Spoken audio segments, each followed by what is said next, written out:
चाहता हूँ कि जो भी टेक्नोलॉजी है, मेडिसिन है, वो जनता के सहयोग से ही आगे बढ़ती है, रादर जनता के डिमांड से आगे बढ़ती है। अब आप बताइए कि फेसबुक पे सबसे अधिक लोग कहाँ के हैं? भारत के हैं। बात समझ में आ रही है? भारत के लोगों ने टेक्नोलॉजी को सबसे आगे बढ़ाया है। अब इसके बाद मैं आपसे पूछूंगा कि भारत का टेलीकम्युनिकेशन में सबसे बड़ा योगदान क्या है? जो फोन हम लोग यूज करते हैं, आपको याद होगा पहले नोकिया वाला फोन आता था, छोटा वाला, उसके बाद सैमसंग का आना शुरू हुआ। देहात में लोग सैमसंग को सैमसंग बोलते हैं, मुझे बड़ा अच्छा लगता है, बहुत प्यारा वर्ड है सैमसंग बोलते हैं ना। तो मैं देहात के लोगों से बात करता हूँ और मुझे बहुत अच्छा लगता है कि मैं इन लोगों से जानूं कि टेक्नोलॉजी का उनके ऊपर क्या परिणाम है। जैसे मेरी माँ शुरू पता था कि अरे मेरा बेटा इलेक्ट्रिकल इंजीनियरिंग में गया है, पता नहीं क्या करता है। तो एक बार ऐसी फोन की हम लोग बात करते हैं, उसमें मेरे घर फोन नहीं था, मेरे घर फोन 1997 में आया जब मैं आईटी के फाइनल ईयर में था। तो एक दिन मेरी माँ बोलती है कि भोजपुरी में बोलने से जाएगा। मैं मजाक नहीं कर रहा हूं। यह जो भाषा की समस्या है, ये टेक्नोलॉजी के लिए बहुत बड़ी समस्या और चैलेंज है।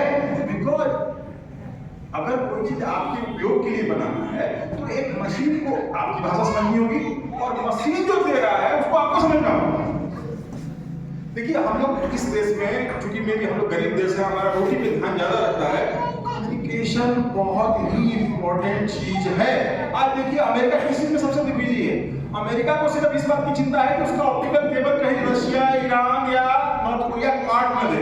जहां कटा जितने फेसबुक, बॉलीवुड जितने हैं सब हो जाए। देखिए विश्व कैसे चल रहा है, मैं थोड़ा सा आपको ग्लोबल पर्सपेक्टिव दूं।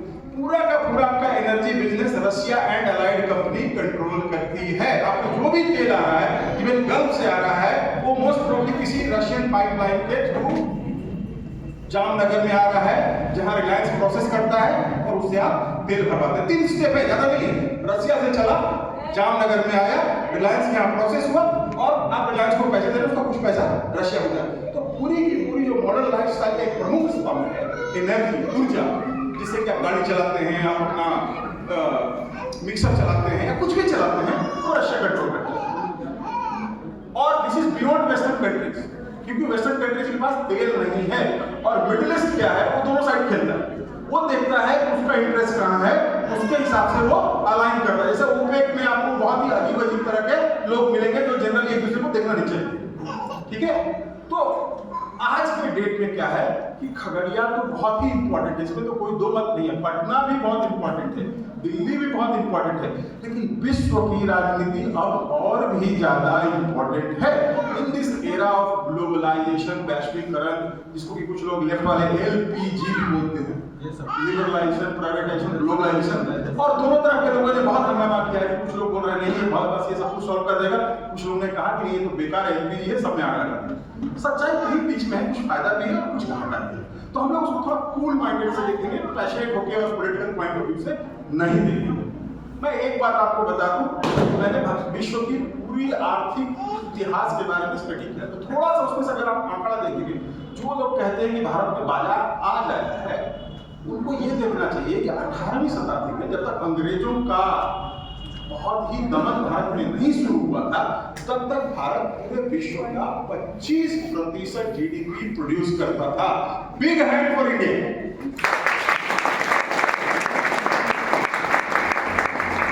चाइना पूरे विश्व का 25.4% प्रोड्यूस करता था। Big hand for China. The world looked Asian, and I'm telling you, within 10 years, the world is going to look a lot more Asian again. A big hand for Asia. ये जो बाजार का इतिहास अगर हम modern times में देखें, तो जो जितनी भी मल्टीनेशनल कंपनीज हैं, ये 75 तक भारत में सारा व्यापार कर रहे थे। आप IBM का ऐड देख सकते हैं 60 से, कोका कोला देख सकते हैं, और भी जितनी कंपनी आप देख रहे हैं जो उसमें एग्जिस्ट करती थी, सारी भारत में थी। उनको किसने भगाया?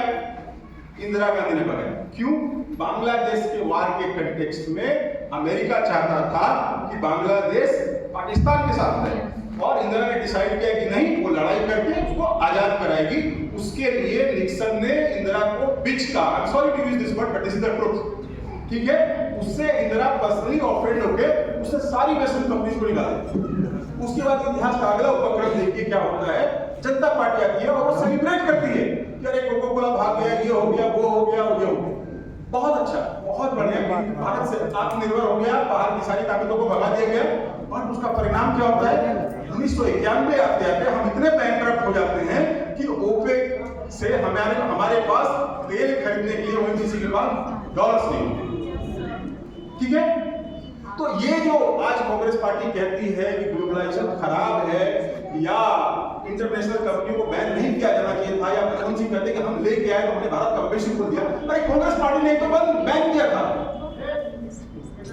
अब आप खोल के क्यों क्रेडिट ले रहे हैं? किस बात का क्रेडिट ले रहे हैं?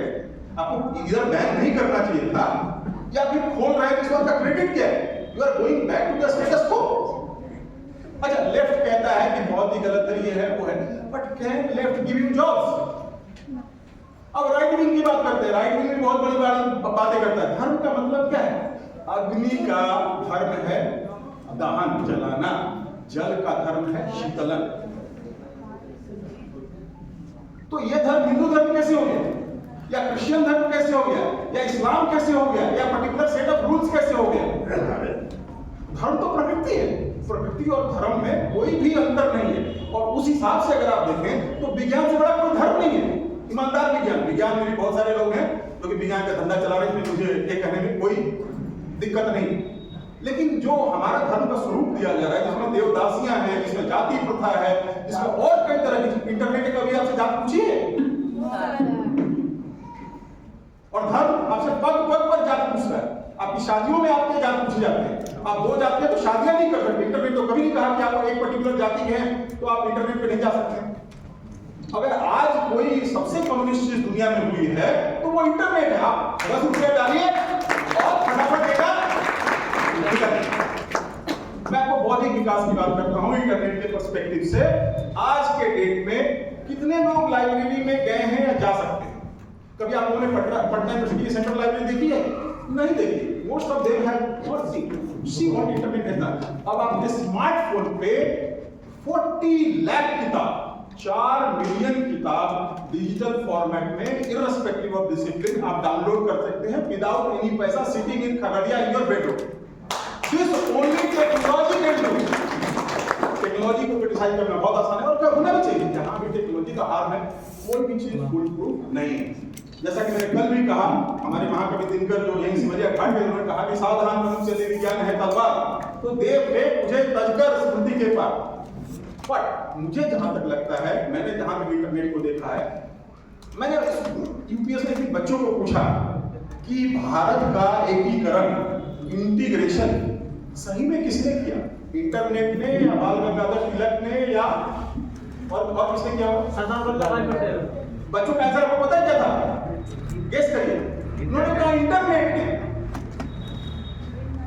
पटेल जी को तो ठीक से पता भी नहीं था कि कितने जिले हैं देश में। इंटरनेट एक आदमी का ख्याल रखता है। ये आंसर आपको बहुत विचित्र लगेगा और जो भी मैं बातें आपको बताऊंगा ना वो बहुत वियर्ड लगेगा, बहुत अजीब लगेगा। बट आज की जो जनरेशन जेड की बात हो रही है, जी की बात हो रही है, उसकी मनोदशा यही। आप विश्वास नहीं करते, टेक्नोलॉजी का इन्फ्लुएंस इतना ज्यादा है।